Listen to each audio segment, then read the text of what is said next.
Hello and welcome to another episode. I thought I'd do another kind of Q&A type episode, so welcome to episode 2. I don't know whether this will be the final episode of this series as well. To be honest, I mean this video, out of all of the videos I've done, I think I've ummed and ahed over the most. But yeah, I just wanted to talk a little bit about the Ark of the Covenant today, and just a question of where it is, and just a little bit more about it, as it was something that someone mentioned to me, and so I thought I'd yeah, kind of complete the circle and try and fulfill the function of this format and type of video. Um, but yeah, I mean, I don't know. I just feel like,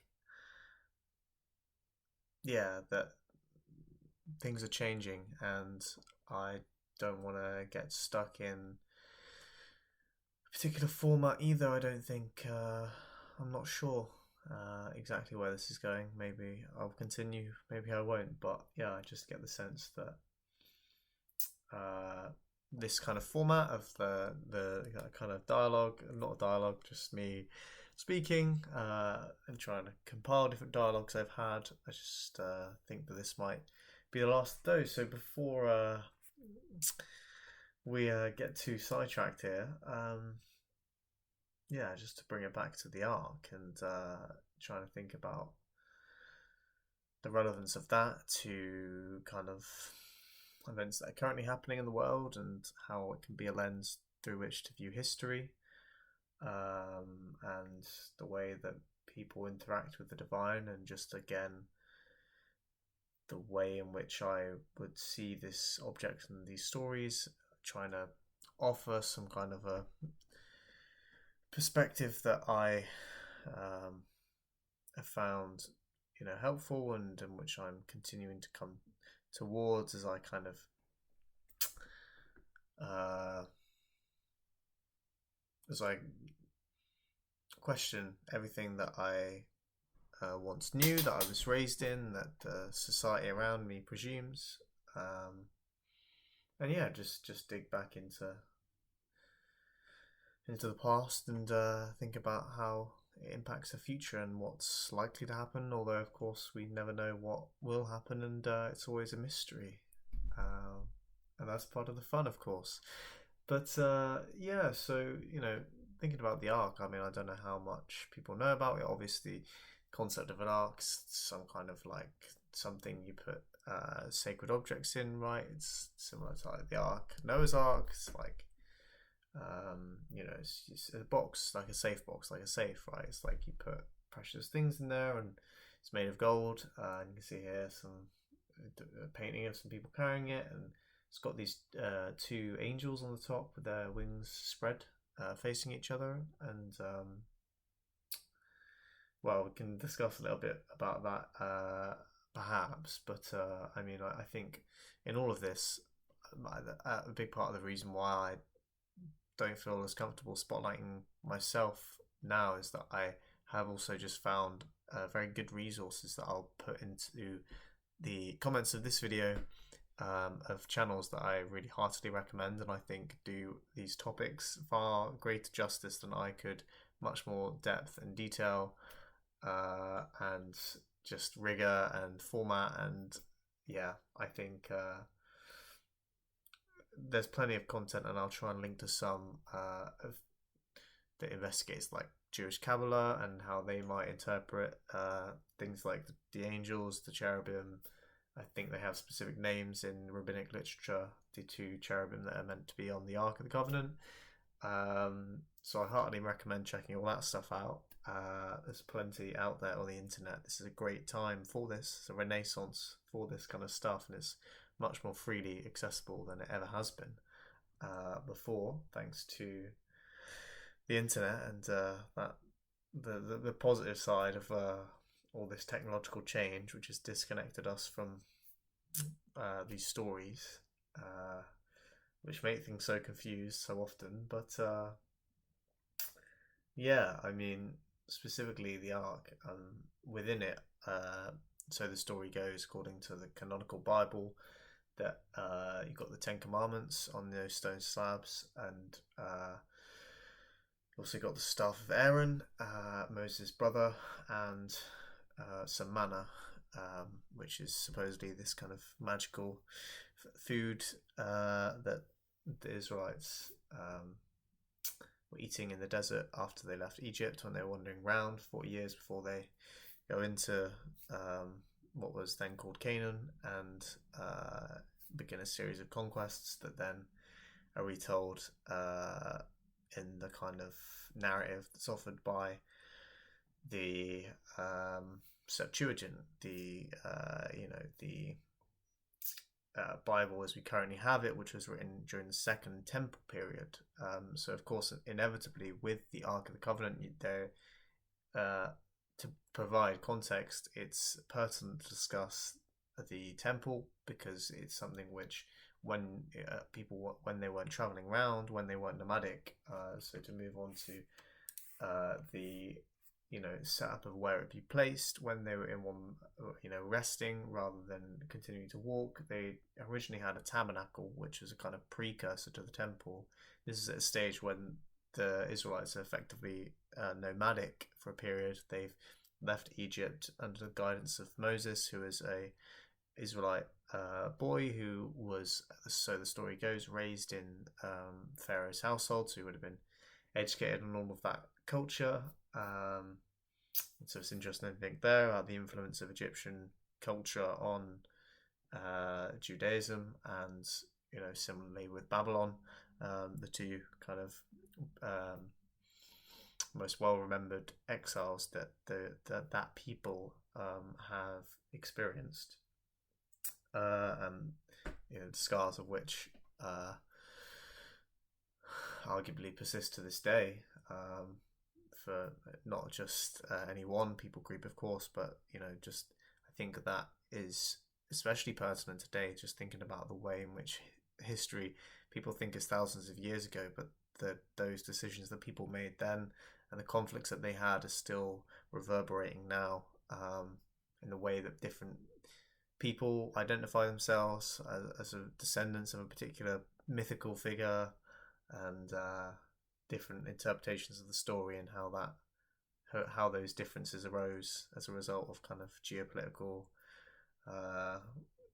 events, famines, things like that, environmental change. But so the tabernacle is kind of a simple version of a temple where you have this kind of like place where only the priest is allowed to go in. At least that's the way that it's portrayed in the kind of Bible that we currently have, which has arguably been heavily redacted by a school of people that are known as the Deuteronomists in kind of critical analysis and literature of the Bible, because of the way in which the kind of the law that's laid out in Deuteronomy is kind of that takes precedent, and part of that within the Ten Commandments, an example of that would be the way that the first commandment and the second have effectively some kind of statement about the superiority of the God of Israel, Yahweh, as it became the God, the kind of national deity, as a result too of Moses. So that name supposedly is revealed during the burning bush episode. Also, there's an interesting link there with the Kenites, the people who Moses was with when he saw the burning bush, when he was a shepherd, when he was in exile from Egypt before he comes back to then lead them out, the rest of his fellow countrymen, or would-be countrymen. And so I mean, it's interesting thinking about how Yahweh, like, there's a whole, again, there's loads of videos that I recommend in the comments that explore that in a lot more detail, but basically that's a kind of monotheism that kind of comes in the way in which Judaism of the time during the Second Temple period, there's this kind of struggle between the people that return, the different groups that would have moved into the land as a result of the Babylonian exile, because that's kind of part of the exile too. It's not just that they take people from the land that's been conquered, they also import people from other places around the empire. That's kind of a way in which control is maintained throughout the empire. That's also just a natural process that will occur as a result of trade and things like that, of course. So, all these kind of series of events and mechanisms seem to have resulted in creating this kind of monotheistic culture that we see emerging around the time that the Bible is written, and which is especially problematic then for the way in which history, kind of official history, can be twisted by that ideology and by viewing other cultures as kind of savage and, heathens, pagans, whatever kind of othering term is used in a way to kind of effectively denounce any, when you say Yahweh is better than any other word for God, then there's already this kind of rejection of a different language, a different culture, and you're getting this kind of fear, and kind of arguably xenophobic and potentially patriarchal, if you think that those two things interact in the way in which, of course, any patriarchy is also enabled by a kind of matriarchy, but it's just about the way in which I would personally just offer that the best kind of way of talking about it would just be a kind of imbalance in between those two fundamental forces, the masculine and feminine, in society, and when that happens, you get this kind of patriarchal, what's conceived as a patriarchal structure and focus, but that's not to say that it's only men who are responsible for that set of circumstances. Also, there would have been women involved who would have had some responsibility, so it's like it doesn't, I don't like making big kind of decisive subjective statements, so I think that's not generally how the truth tends to operate. So I think that really it is much more about the nuance, and making these sweeping generalizations about history is often problematic, and I apologize because I'm kind of doing that a little bit now, but I'm trying to kind of retain some focus here and talking about specifically the concept for the development of Judaism, and then like Christianity as well. We'll get to perhaps at the end a little bit, but just the Abrahamic kind of religions, and focusing about that particular story and that particular kind of origin arc that has been so influential in the world and continues to be now in a way that is very divisive for the global population, and is resulting in a lot of conflict and death, quite frankly. So I mean, to give a kind of quick view of where this, what the kind of modern equivalent of the status of how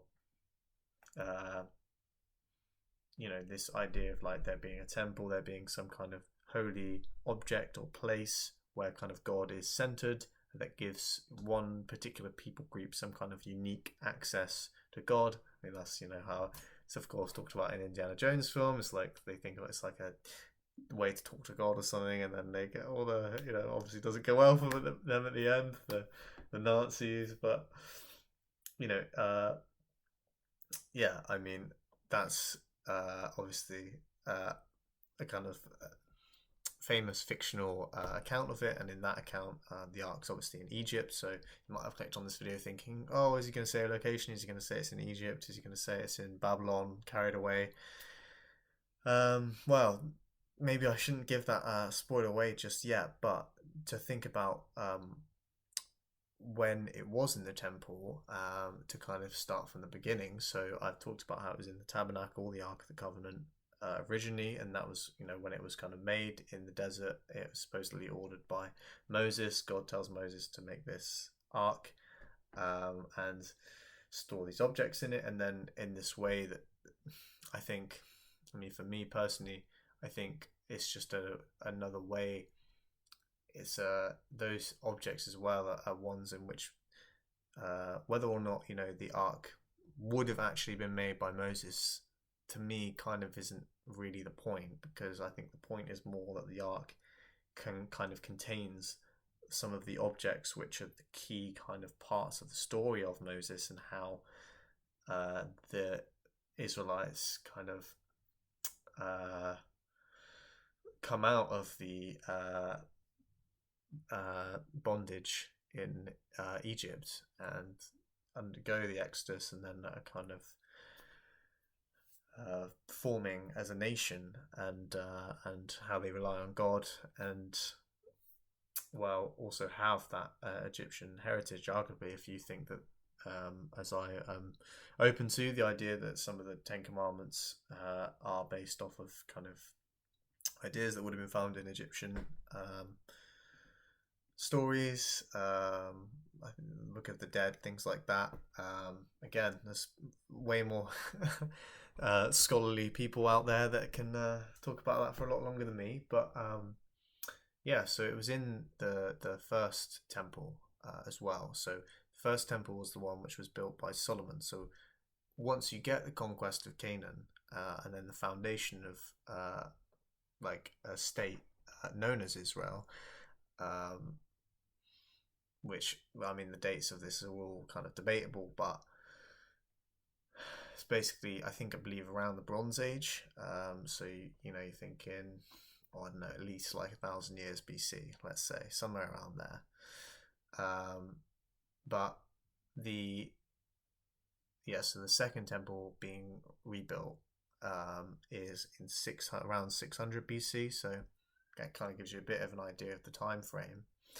And we've got to remember, we don't have many documents at all from before the Second Temple, in terms of the actual sacred texts of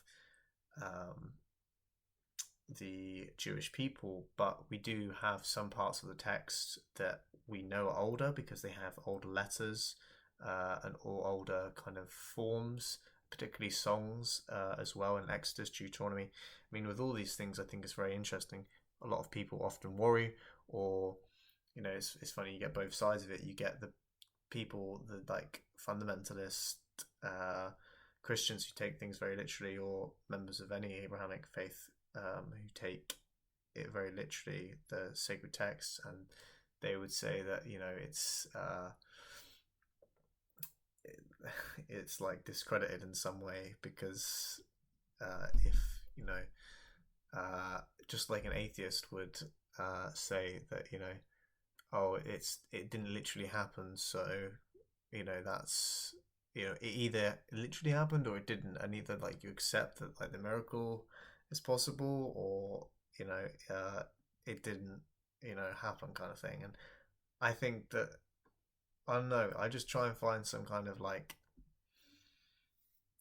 meeting place within that, where it's like things can be literal, but also they can be a compilation of like literal events. It's like anything, it's like the conquest of Canaan, it's like the formation of the state of Israel. It's like, is all the events that happen in the Bible, do they all actually happen exactly how they happened, or were there events like that are similar to what happened, but then in the story that's simplified, that's written by people who have returned from exile in Babylon, they've gained all these other ideas, and that inform then the narratives, and the way, well, in both ways, in both positively and negatively, in the way in which they can then change their stories to oppose the stories of Babylon, or they can incorporate aspects of Babylonian tales into their literature and their stories about their origins. But for me, I mean, there's loads of examples. I mean, the Dead Sea Scrolls have been probably the most conclusive evidence of like parallel literature, which reveals like ways in which ancient figures can be conflated. You know, people like Nebuchadnezzar, did he really go mad, or was it a previous emperor of Babylon that went mad? And is there this kind of attempt to syncretize him and I believe a man called Nabonius or something? Uh, Again, Dead Sea Scrolls, check it out. There's people that have talked about it for a lot longer than me. But yeah, I mean, it's interesting thinking about the Ark. There you go. Before I lose the thread again, um, in the Second Temple, because that's kind of an open question. So originally, you know, you have this Ark, and then in the narrative, it is lost at some points during Israel's history. So one of Israel's kind of like, and this is something which is important because it still has, you know, sadly a lot of relevance to the modern day. The way in which the Philistines are conceptualized as a kind of arch nemesis civilization to the Israelites, and you know, that there being, I believe, a kind of shared etymology there with the way that the Romans called uh, the region Palestine when they took it over, as I believe the term denotes, from the Philistines. So you start to see there the way in which you know, these uh, these identities, the way in which they interact, and the origins of just how deep the origins of currently existing conflicts go, really.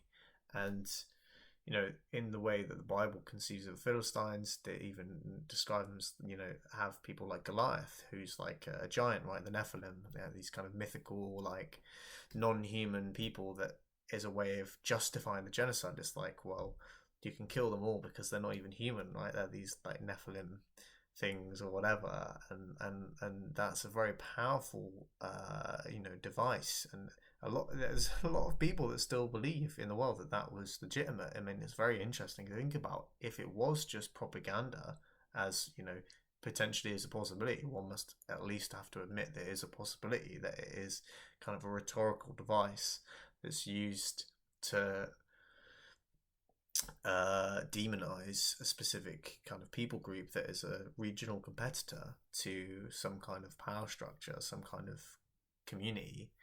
um, then, you know, if that's a possibility, then it's interesting thinking about the way in which not just people then were convinced, but people still now are convinced by that ideology, by that characterization of the self and others, and to the degree where they will literally kill people based on their belief in that identity, and that God has in some way kind of ordained that identity, and that's, you know, the one true path. They have the one true truth, and so true that it's worth killing over. And you know, obviously, to a great many people, you know, just basic uh, level of just intuition, that's obviously, you know, wrong on a very deep level. But I mean, it's just so, you know, I think that is always existing, but also, you know, the ego is a very powerful thing, and you know, the fear that people have is, I think, what really does motivate them to commit such atrocities. I mean, hatred too, for sure. Yeah, for sure, absolutely. But is there not fear at the bottom of that? At the bottom of hatred, the fear of change, the fear of, you know, letting go of whatever it is you're holding on to so desperately that you'll fight until the absolute bitter ends, that you'd give everything, that you won't change, that you'd rather die than change. You know, that kind of attitude, that's the ego, right? That's the opposite of spirit. That's the opposite of that togetherness that, you know, speaking the same language facilitates, of course. And you know, it's just a natural consequence of our brains, of the way in which our brains function in terms of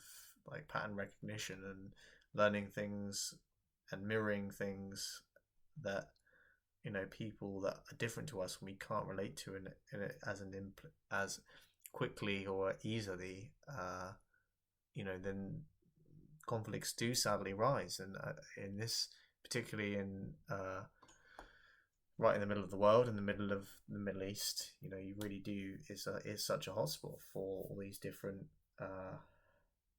identities to really clash, and this is felt perhaps most obviously in cities like Jerusalem, which is where I get back to the diagram, which is where obviously the Wailing Wall is, which is the only remaining part of the Second Temple, because that was destroyed by the Romans after the Jewish revolt, which was after the time of Christ, about 70 AD, I believe, was when the Romans destroyed the temple. And then, since then, again, there was an exile period for the Jews, for a lot of Jews, for a lot of Christians. There was a lot of upheaval, and then you have the kind of reign of the Roman Church, the Catholic Church, after that, after the couple of centuries of persecution, and by the authorities,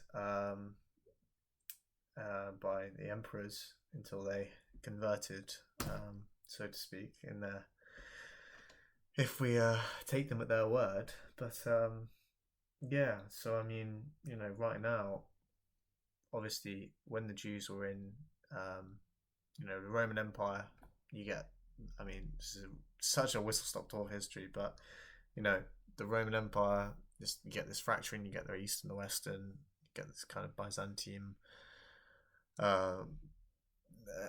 series of events and world and culture. And anyway, you also, of course, get the development of Islam with Muhammad and the Quran that he writes, and then the traditions that arise as a result of the people who follow him in leading different Islamic movements. And I can't remember when, but at some point, some caliphate conquered Jerusalem and built the mosque, which currently sits on the top on the Temple Mount, and that's kind of how we got to the current stalemate. Is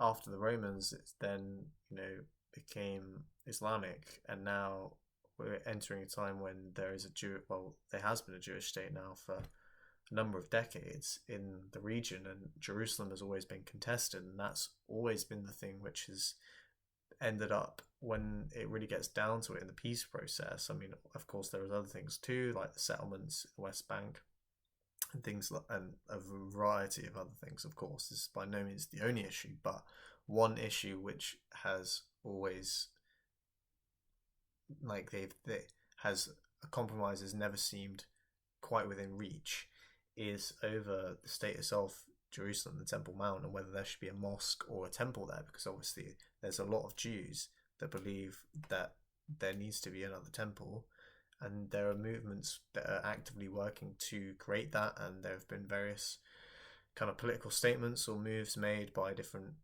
politicians around this, on either kind of side of the ideology of the debate, or whatever, the disagreement, the conflict, the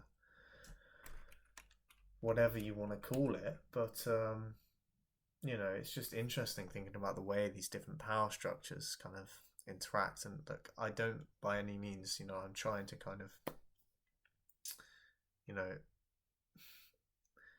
all this, I'm trying more to, I think, just highlight not any one specific person, because I think quite often people can get bogged down and say, like, who's the bad guy, and it's kind of like, I don't know, just, and this might just sound, kind of trite or whatever, but I mean, I just feel like we are all the bad guy and we're all the good guy, right? It's just like, it's the duality of man, and it's just like, for me,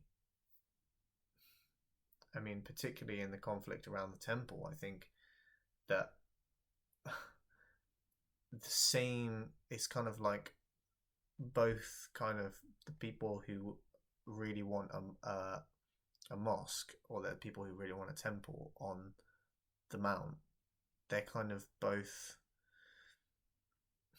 the motivation for that, which underlies that, is it comes from a similar place. And in the case of this specific example, I think it's it's about, well, it's about control, right? It's about having that kind of coherent identity, and that being the kind of dominant one, that being the one which, the kind of culture, the form. And obviously it's because that's what people relate to. I mean, and that's what it is. It's this kind of clash of personalities, this clash of cultures, of course. I mean, and it's just interesting thinking as well, I think, for me personally, about the kind of evolution of it as well, from like, the first temple to the second temple to the Al-Aqsa Mosque, and then potentially, what will it be in the future? Will they make another mosque? Will they make another temple? uh and just the way in which it's almost, it's kind of like, well, it's got bigger literally. And to look at this, diagram here, which shows, what the, kind of, the way that, yeah, the original Solomon's Temple is just there in green, and it's smaller, and then, it was extended by Herod,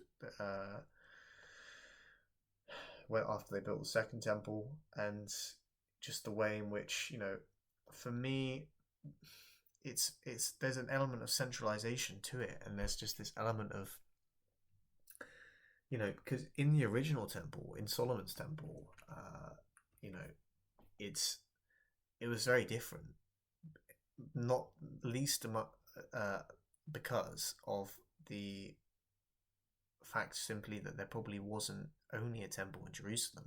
And Jerusalem's always been like a sacred place for Judaism, and then subsequently for Judaism and for Christianity and Islam, because of the association with people like Melchizedek. And that's fascinating in itself, and thinking about like what God was called before he was called Yahweh, and thinking about how El, that being a kind of other word for God that's used in the Bible, which also appears in the Canaanite pantheon.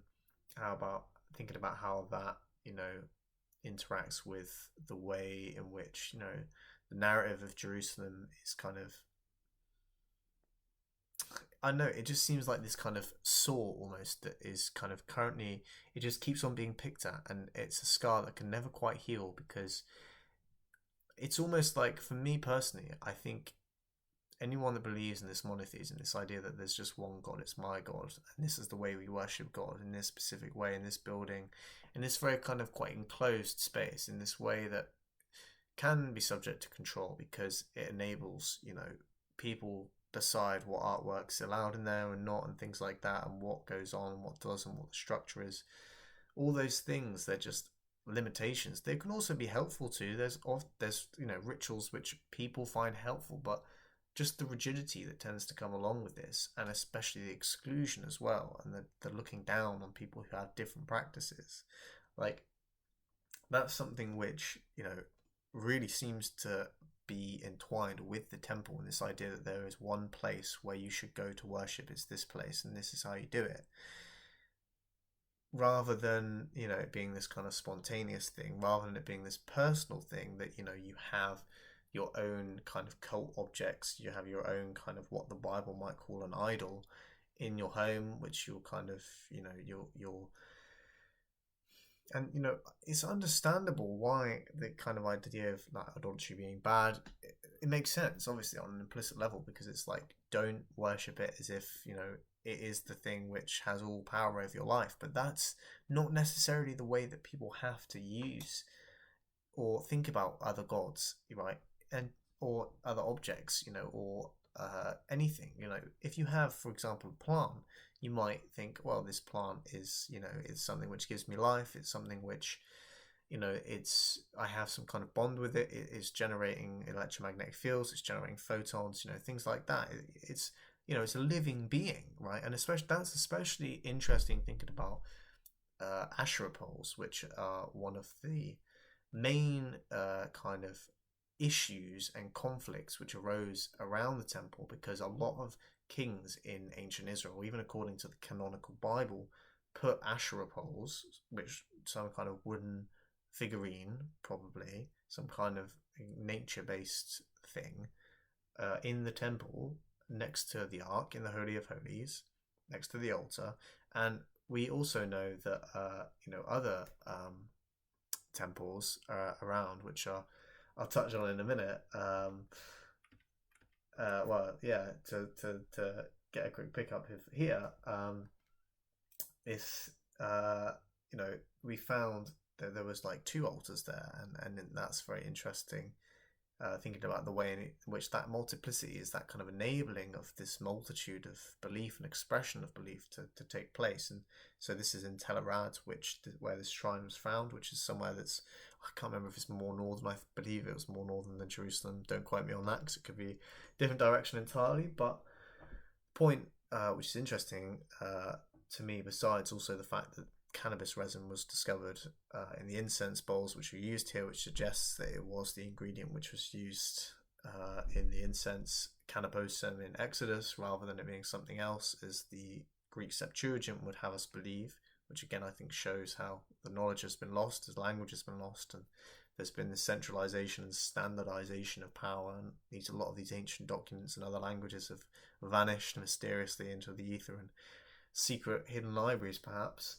But other than that, other than the cannabis angle with Asherah, and of course there's that connection there.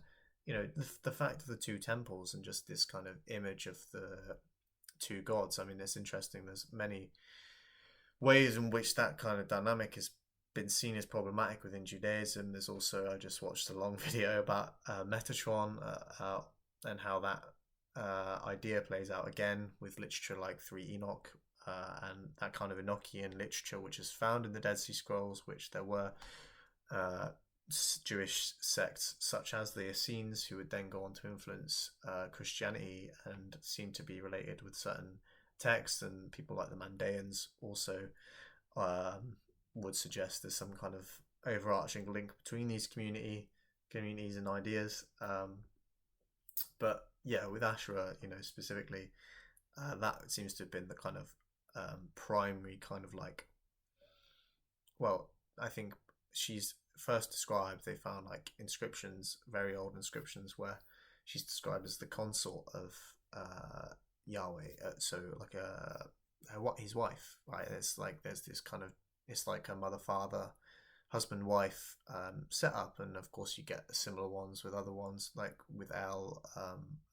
El will have a counterpart, a female, a wife, and most of the gods in ancient pantheons did. It was only when you got this centralization of just, God is just a man, one person. There's this God, this national God, this one nation of the chosen people. They have these rituals. They do certain things to the boys, and there's a lot of things that aren't allowed, and you get put to death for. And that kind of arose around the 6th century BC, and I mean that was a pretty crazy period of history in general, and there's arguably analogies of monotheism arising in other settings in ancient Egypt, in Persia, but perhaps it's just a cycle that society goes through. But the story of and history of the Jewish people seems to have been one which is especially consequential for the course of history, and also for the concepts and the way we currently understand the world, and the actions of a lot of people still who have a lot of power, and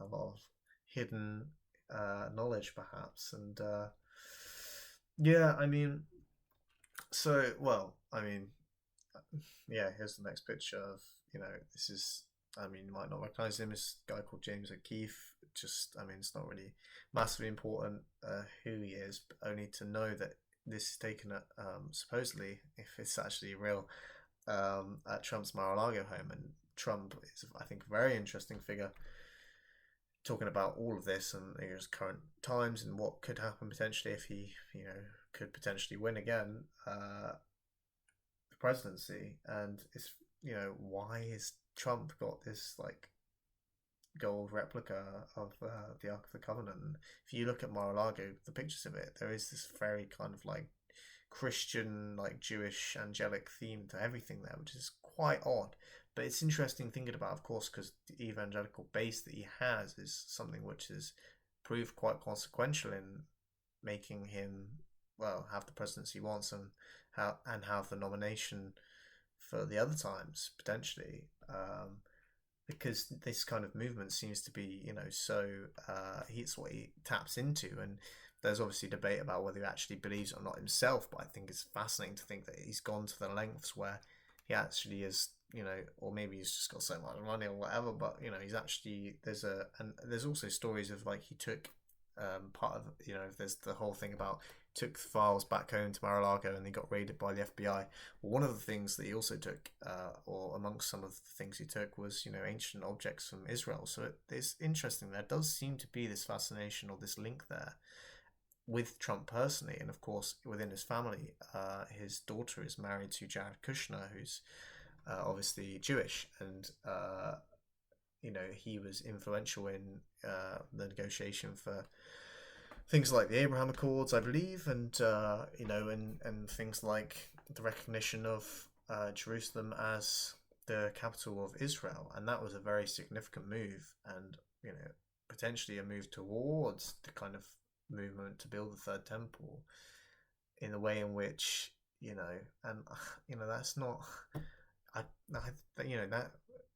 that prospect. I mean, why hasn't it happened already? Because that prospect just has the potential to just light the powder keg like nothing else.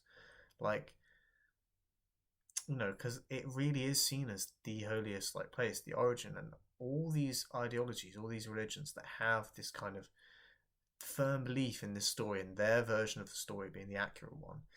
It's like they can't let go of it. But in my personal opinion, they're all wrong, right? It's all like they've got a sliver of the truth. They think that they have the whole truth, but it's not. Obviously, it's a sliver of it because it's just an expression of something, a series of events and a recollection of things and different expressions of different parts of the human psyche in one specific language.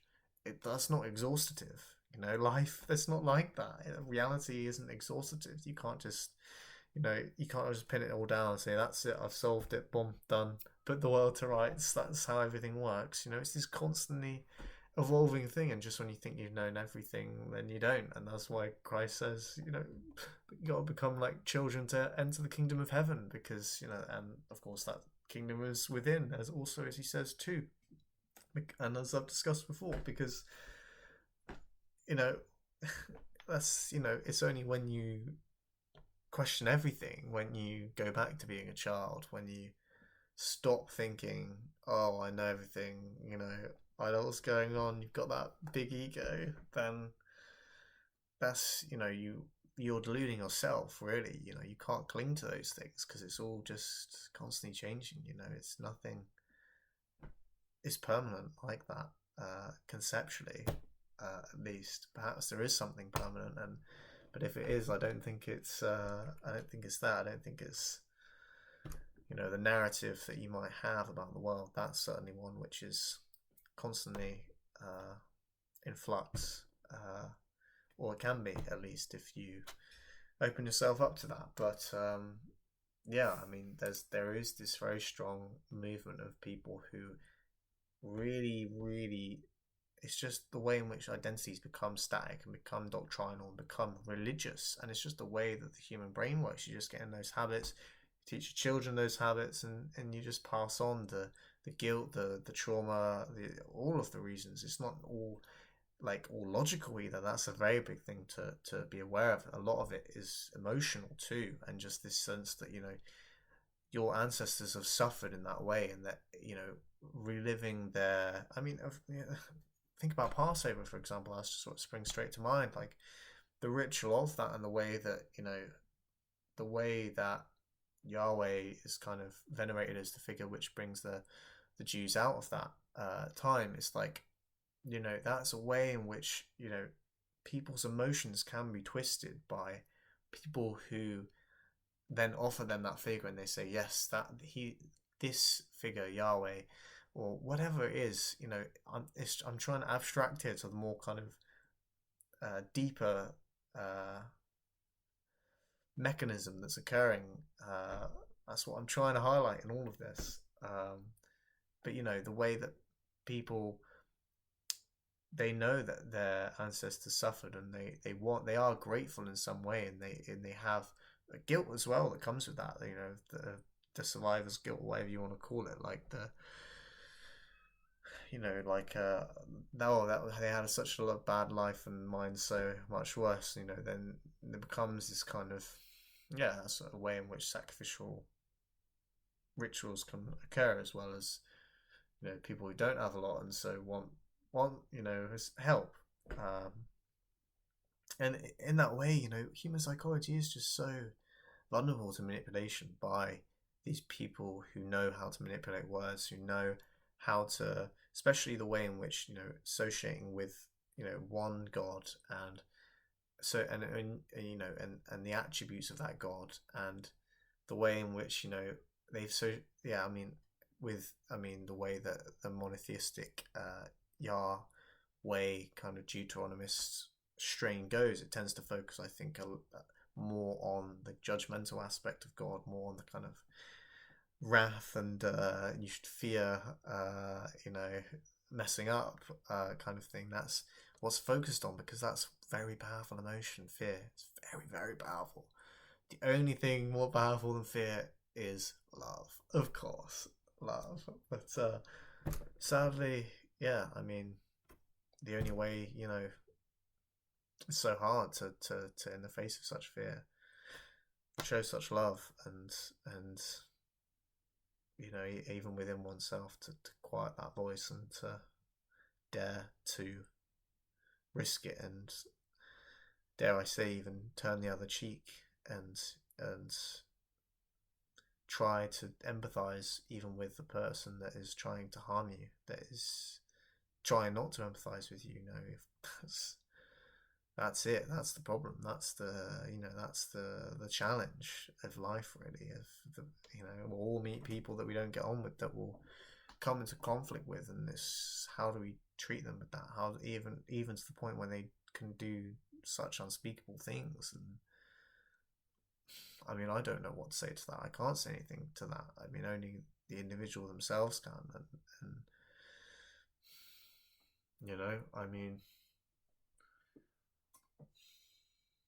it's not easy.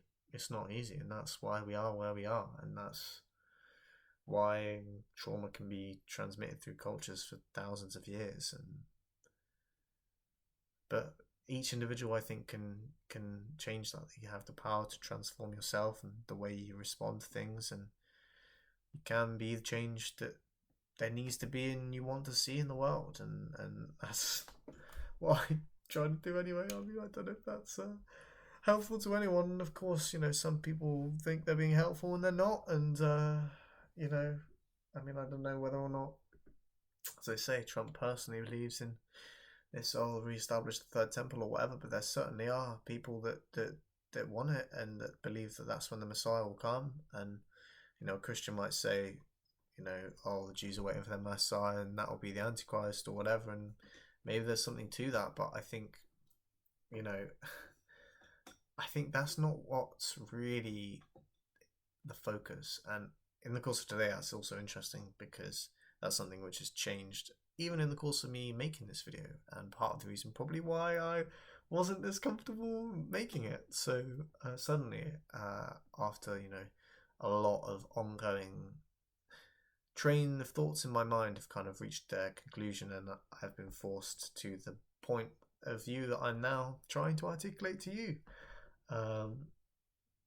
And yeah, for a while, I think I focused more, I still do, it's a tendency I have, I think, of the culture I've been raised in, and of Christianity in general, and the way in which it is linked with this Essene community, and this apocalypticism that comes with this strain of belief, particularly.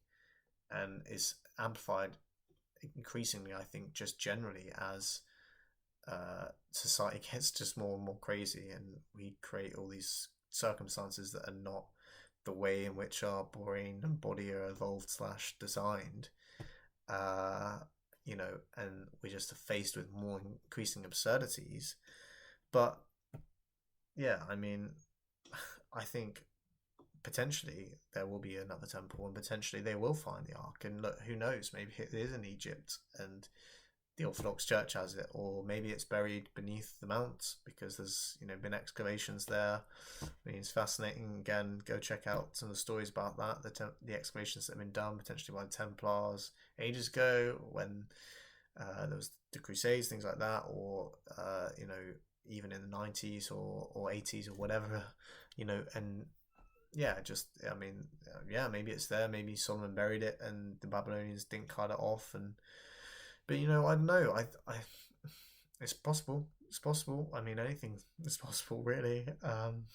Which is terrifying, and I'm trying to learn to sit with and realize that I mean, it's all just guesses, really, at the end of the day, and probabilities, and you never know when some insane unknown will just change everything. But yeah, I mean, we'll get to what my personal views are, but I think there is a very strong movement, at least, that believes that it will be possible, and not only that it will be possible, but that it has to happen. That something, there'll be, they'll get some power or something if they do rebuild the temple. And there is this movement within Israel, and which seems to be particularly prominent at the moment, and they have made things like this Trump coin with Cyrus there, who was the person who let the Jews go back, rebuild the second temple. So this idea that he's the equivalent of Cyrus, he's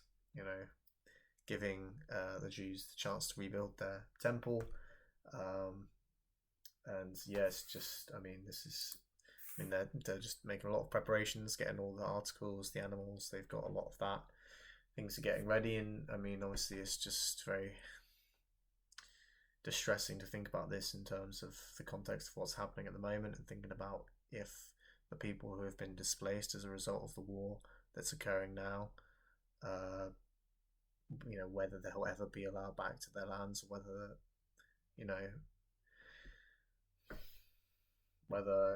it, because the rhetoric that's being used, obviously, I mean, people will know, and people to varying degrees will probably think is troublesome, because look at, I mean, it's here on the coin, the war of the sons of light against the sons of darkness. I mean, this religious imagery that couches this, and it's of course it's not just on any one side.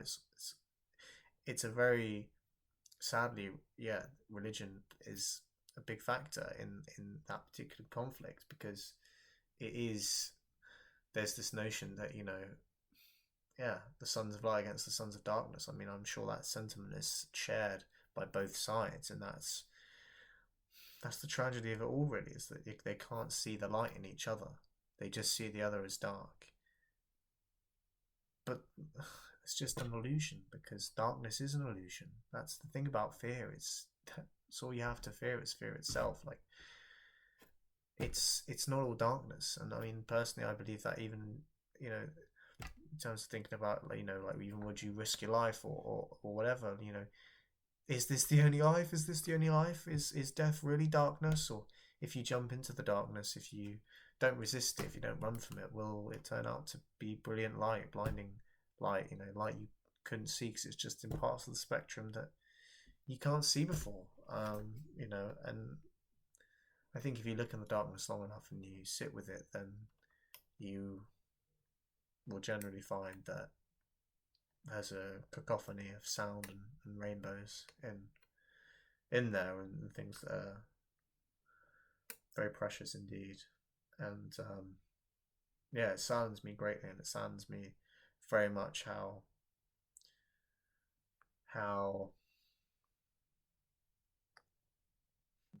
just how people will, how normalized this rhetoric is, basically. And yeah, I mean, it's troubling times. Certainly is, and suffering in the world is just breathtaking, and you just don't know what you can do, really, do you? And you just try and do what you can. But I mean, for me, I think I just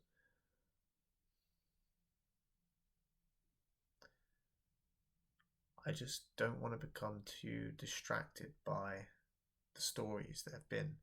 And while I think it's very important to discuss all of these things I'm discussing, and hey, maybe this is my explanation of why I might be stopping this in this form. Although I'd still like to chat to some people whenever. So if you'd like to do that, then hit me up. But yeah, I mean, I just think,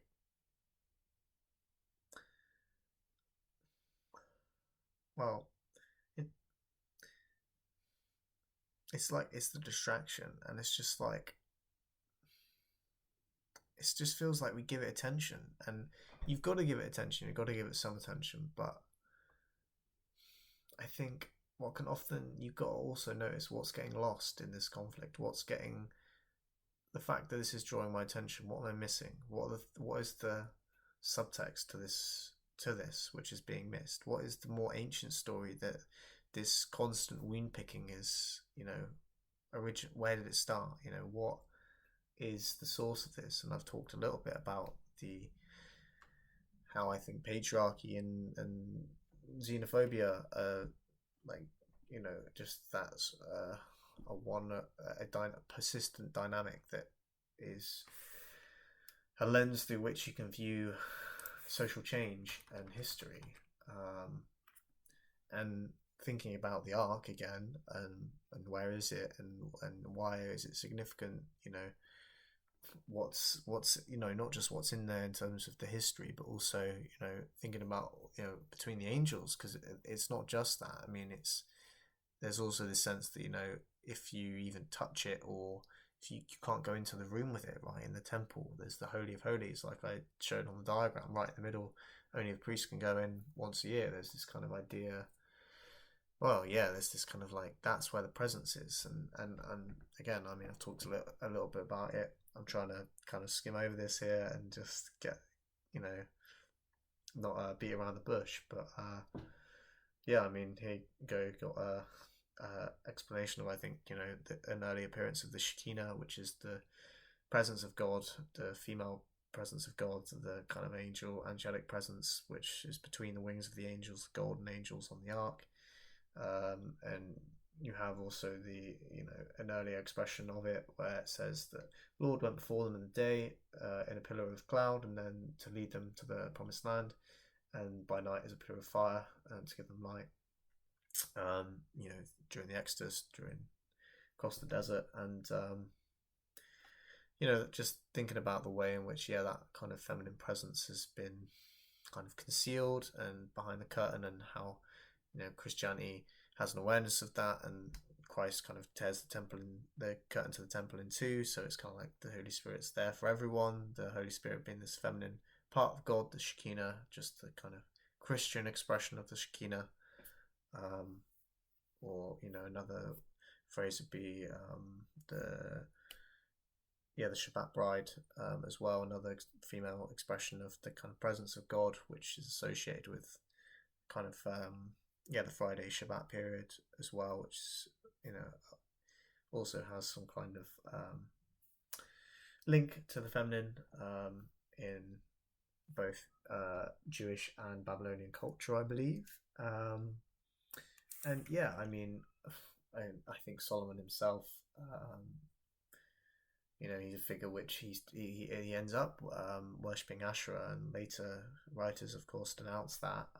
But if you do believe that he was, he asked God for wisdom and that's what he got, then maybe, he actually was not like that, and actually he knew what was going on, and it was the later guys who didn't with their monotheism, and yeah, it sounded like he knew a lot of women in his life, and maybe that had an influence, and perhaps that offers us again a lens into the way in which this gender dynamic plays out and continues to play out, in the way in which who's making the decisions, who's making the weapons, who's calling the shots, and yeah, I think it's important to remember that the temple, it's gone, and Jesus himself prophesied about that. It's he said it would be well he prophesied that it would be destroyed, and it was, and perhaps it'll be rebuilt, but I mean, to be honest, I kind of think that, well, I mean, I don't know. I don't think the genie can go back in the bottle. I don't think the dove can be caged again, to be honest. And I think that that's what Revelation is. That's what the apocalypse is. That's the revelation of the feminine as the kind of dynamics change of society, and we're reaching this point now, and just in the way in which the future is female, like symbolically and on many levels, of course. And yeah, I mean, you go and read Revelation for yourself. I won't read it all out for you and here, and try and pick out all the different things and interpretations or whatever. And it's just a very crazy thing, and I think a lot of it just is much more kind of esoteric and just more kind of Gnostic, and it's more focused on this kind of metaphor for self-transformation and the way in which the kingdom is within. And I think it's very notable in that sense that in the new heaven and new earth, because people don't just actually go to heaven in kind of Christian eschatology. It's the idea that kind of heaven comes down to earth, and there's like a new creation where the two are married. And again, you've got that narrative of marriage and divorce, which kind of is constantly occurring throughout Jewish history and throughout just human society, as different alliances are formed and conflicts emerge as a result of different individual disagreements and relationships. And yeah, I mean, I think it's more, Revelations. It's more, pointing to this idea that the New Jerusalem. In the New Jerusalem, there's no temple, right? And because God's everywhere and with everyone, and all kind of united with God, and there's no need for that kind of intermediary place in the same way. This fixation with like limitation, because God is just everywhere and everything and everyone, just like, spoiler alert, actually they always are, in my personal opinion, in a panpsychist view. But yeah, I think just that the veil of separation goes, and that's the way that heaven is portrayed. It's like the lifting of the veil, the splitting of the veil, and again, that's what the imagery of the curtain being torn into to the temple signifies. And I don't think we can go back. I think actually the effort to go back to centralization it's just creating more revelation, and that's what the internet is doing too, and all the crazy advances that are now happening with AI and medicine and space. Yeah, it's going to be a weird century, I think, or even decade. I think a lot of crazy stuff is going to happen for 2030. If they crack superconductivity, whoa, then things really kick up a gear. But yeah, I mean, I know, well, here's just an image as well of Wormwood, one of the kind of apocalypse events that's mentioned in Revelation, during the tribulation. This kind of idea of the star falling from heaven and poisoning the waters and things like that. I think that's interesting to think about too, thinking about how the earth is changing, the climate is changing as well, how that factors into things, how the pole is shifting, the North Pole, and how that will change things if Antarctica will start melting, receding, if the landmass will be revealed, what that would reveal, and what, yeah, what the geopolitical fallout will be of climate change. And I mean, there's all kinds of interesting theories about comets or even binary stars in our in the neighborhood of our solar system, or things like that, and things that might be hidden in the Oort cloud, which kind of surrounds the solar system, the 9 planets, or 8, whichever you want to split it. But yeah, I won't get too much more into that. I don't think so. That's not really related to the arc, is it? But yeah, in the context of the arc specifically, which is mentioned right at the end, like after all these events that occur, and maybe this occurred ages ago. I mean, maybe it's not something which will occur. Maybe it's more of a recollection of an ancient apocalypse that caused the flood, or something like that, or even the fall from Eden. If you think that that is just a retelling of a more ancient catastrophe myth, who knows? Who knows if it's past, future, present, or all of them, or if it's all just in cycles. Um, but yeah, I mean, after all that, right at the end of the narrative of Revelation, you have the heaven come down to earth, the New Jerusalem. There is the Ark of the Covenant there, which is interesting. And I guess that's probably just particularly mentioned because in my naive reasoning, it would be something just to signify that that's where the Shekinah is. That's and almost perhaps that's where the ark is now. It's just in heaven, and I mean maybe that's just the easiest answer to the question. And to be honest, I know, like, I think it's the emphasis isn't really on the ark. That's not what's important. It's what's in the ark. It's what the ark acts as this kind of receiver or symbol for, right? And that's the presence of God. That's kind of God's favor, or whatever, God's face shining and smiling upon you.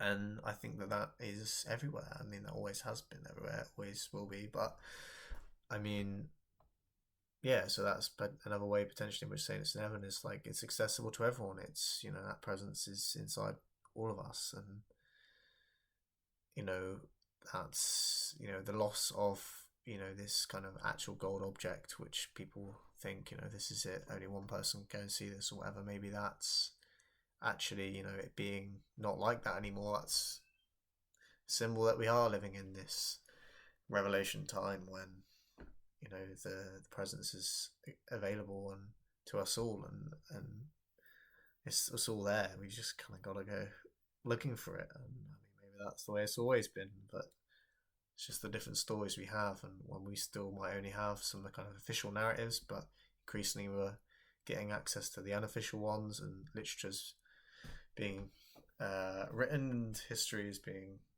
constantly updated as new discoveries are made and new revelations are found, and documents and the such. Whether you trust those or not is, of course, another question, but I think at least linguistic analysis is fairly robust, at least even if you don't accept like radiometric dating or things like that to any degree of precision. But yeah, I think that's about it really. I don't know if there's much else that I need to say or should say or want to. I don't know. To be honest, if you have any other really pressing questions or video ideas or anything, then I'd still be interested. Sure, please let me know. And if you have any thoughts about anything I've talked about, or if you'd like to talk and record it or not record it or whatever, then I'd be down for that. But yeah, I don't know. I just wanted to point towards the future, I think, and live for the future. And I mean, here it's just a nice little end image I thought I'd leave you with, and myself, and she's just the woman of the apocalypse, and she's standing on the moon there, and you've got, I think, probably Michael slaying some kind of dragon beast thing, Um, Getting that symbol of Kundalini in there potentially, if you believe in that, chakras and all that stuff. In with Kabbalah and all these weird baby cherubs and stuff around, but the dove there at the top. And yeah, I just, that feminine, that future, that's what I want to just center. That's what I want to point towards. That's what, Buddha. It's Buddha pointing at the moon, right? And that's all I'm trying to do. I'm just trying to, no, point at the moon and look at the moon and learn from it. And of course, not just the moon, all of creation, but I think the moon, really teaches you about the cycles. And I think we're coming right now back to a kind of inflection point in the cycle. And yeah, I mean, I hope people just wake up, and I hope that, people don't have the urge to kind of centralize and kind of make one's identity very rigid, which is the source of so much sorrow in the world. I just pray that might cease, and that the spirit might just continue to rise and light up so many hearts and minds. Because she's free. She's in us all. That's what Christ is pointing to as well. And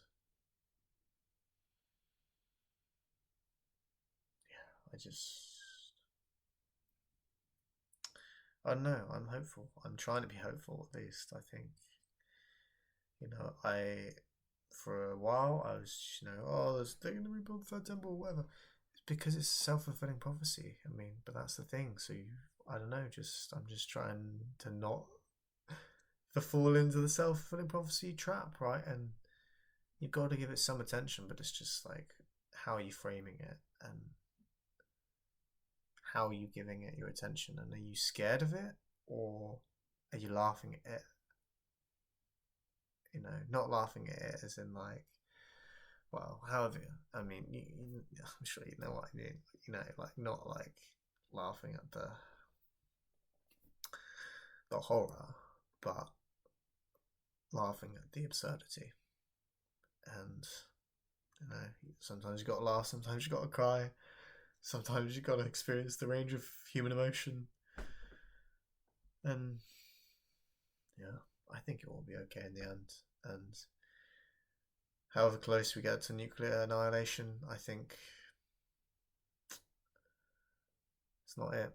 Death is not the end. There's nothing to fear. There's nothing to fear. And when you stop searching, when you stop chasing, when you stop going, where's the ark? Or,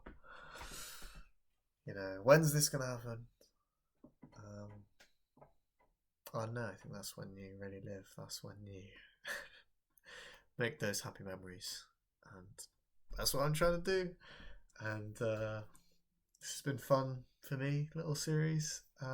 Something or whatever, just weird series of events and reflections and topics of conversation. And very grateful to everyone that has watched this or may. And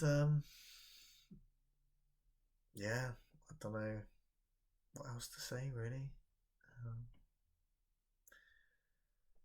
Just pray for peace. Pray for peace, for her to draw near to us all and hold us in her arms, and that we might be reunited soon with the tree of life, with the tree wrapped around us. As I might as well just share this. Yeah, just a nice little drawing I drew, and this is something which I know just brings me a nice sense of peace in myself. And if I'm trying to get that oxytocin flowing, give myself a nice hug, and just imagining that, and just imagining the embrace of God and those wings around me, and just how it relates to nature too, and trees, and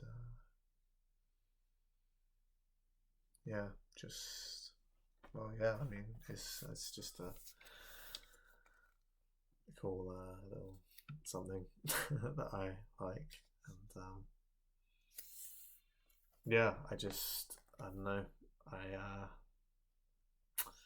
I don't know. I just hope that we might all be found in the warmth of our Heavenly Mother's embrace, and that we might all connect with both sides of ourselves, with the masculine and the feminine, and that we might find some balance in ourselves and in the world, and yeah, that the new world who is in Sophia might be born, the Christ child in us all, the God within, that light, that spark, creativity within us all, that might shine, that we might be who we were called to be, who destiny calls us to, and who we might be if we learn to be free and dance through the synchronicities into eternity. And yeah,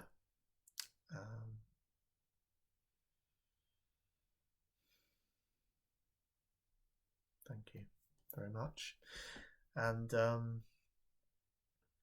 yeah, I hope to see you all soon, and take care, and God bless. May God be with us all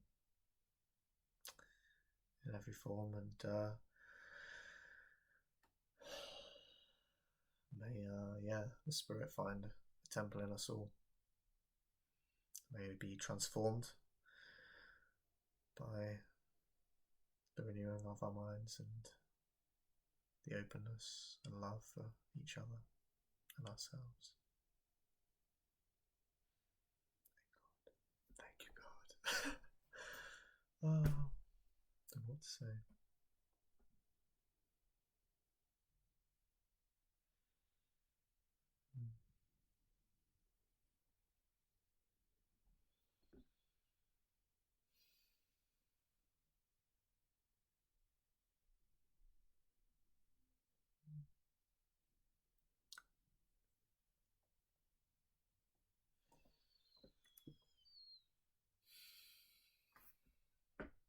Thank you.